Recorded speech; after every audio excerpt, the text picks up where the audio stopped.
இந்த நேரத்துக்கான தலைப்புச் செய்திகளை பார்க்கலாம். தமிழ்நாட்டில் மக்கள் நல பணியாளர் திட்டத்தை தொடர்ந்து செயல்படுத்த உச்சநீதிமன்றம் தீர்ப்பு. ஊதிய நிர்ணயம் மாநில அரசின் கொள்கை முடிவு என்றும் விளக்கம்.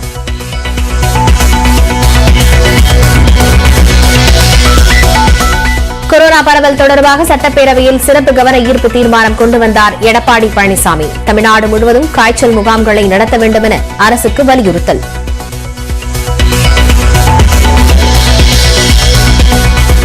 கொரோனா தொற்று அதிகரிக்கும் பட்சத்தில் பொது இடங்களில் முகக்கவசம் அணிவது கட்டாயமாக்கப்படும். தமிழ்நாட்டில் கொரோனா 4வது அலை ஏற்படவில்லை என்றும் அமைச்சர் மா சுப்பிரமணியன் பேரவையில் விளக்கம். கலாக்ஷேத்ராவில் மாநில மனித உரிமைகள் ஆணையம் விசாரணை. மாணவிகள் தெரிவித்த பாலியல் புகார் தொடர்பாக டிஎஸ்பிக்கள் குமார், சுந்தரேசன் விசாரணை நடத்தினர்.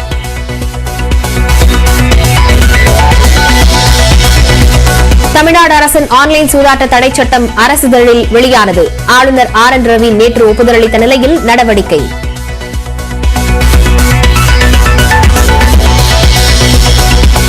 மதுரை அலங்காநல்லூர் அருகே ஆப்புதுப்பட்டி கிராமத்தில் களை கட்டும் ஜல்லிக்கட்டு.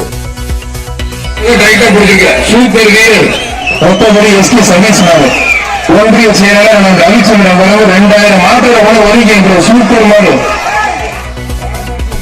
20 ஆண்டுகளுக்கு பிறகு நடக்கும் போட்டியில் 900 காளைகள் பங்கேற்பு. அருமையான காலை, அருமையான வீரர், நல்ல முயற்சி பண்ணுங்க. வீரர் நல்ல முயற்சி, விட்டாதீங்க. மாடு அருமையான மாடுங்க. திருவாரூரில் தேரோடும் வீதிகளில் உள்ள மின்கம்பிகள் புதைவடங்களாக மாற்றப்படும். 6.5 கோடி ரூபாய் ஒதுக்கீடு செய்யப்பட்டிருப்பதாக பேரவையில் அமைச்சர் செந்தில் பாலாஜி தகவல்.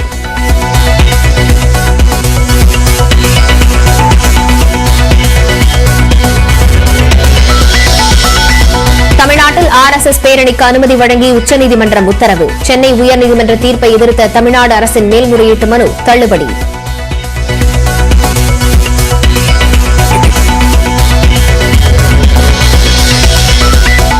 இந்தியாவில் மேலும் 5676 பேருக்கு கொரோனா தொற்று. நேற்று ஒரே நாளில் 3761 பேர் டிஸ்சார்ஜ்.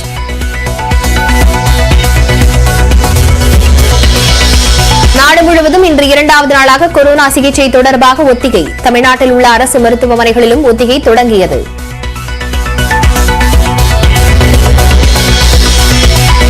தென்காசி மாவட்டம் வாசுதேவநல்லூர் அருகே டிஎஸ்பி மீது நடவடிக்கை கோரி பேரணி.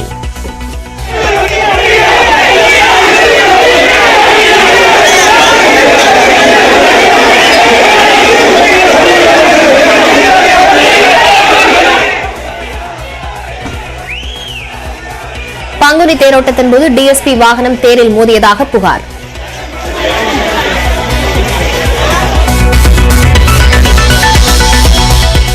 ஆபரண தங்கத்தின் விலை ஒரே நாளில் 240 ரூபாய் அதிகரிப்பு.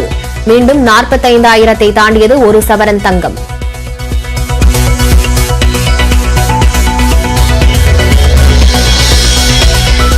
திருநெல்வேலி சிறுவர் கூர்நோக்கு இல்லத்திலிருந்து தப்பிய மேலும் ஒரு சிறுவன் தென்காசியில் மீட்பு. தலைமறைவாக உள்ள 5 சிறுவர்களை பிடிக்க நடவடிக்கை தீவிரம்.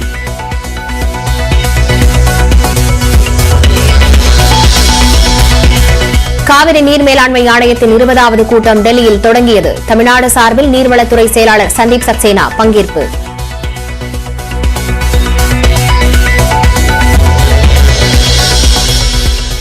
கன்னியாகுமரியில் வீர சிவாஜி சிலை உடைக்கப்பட்ட விவகாரம். 2 பேரை கைது செய்த தனிப்படை போலீசார்.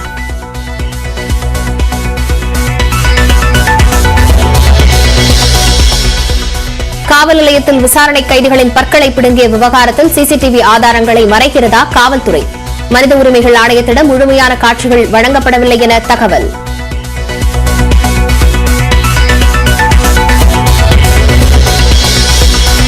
ராஜஸ்தானில் முந்தைய பாஜக அரசின் ஊழல்கள் மீது நடவடிக்கை எடுக்க வேண்டும். முதல்வர் அசோக் கெலாட் அரசுக்கு எதிராக சச்சின் பைலட் உண்ணாவிரதம்.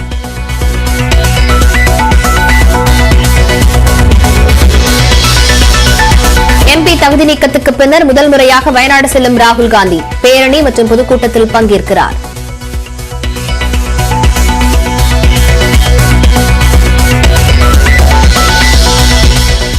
அடுத்த ஆண்டு நடைபெறும் தேர்தலில் மீண்டும் போட்டியிட திட்டம். அமெரிக்க அதிபர் ஜோ பைடன், துணை அதிபர் கமலா ஹாரிஸ் அறிவிப்பு.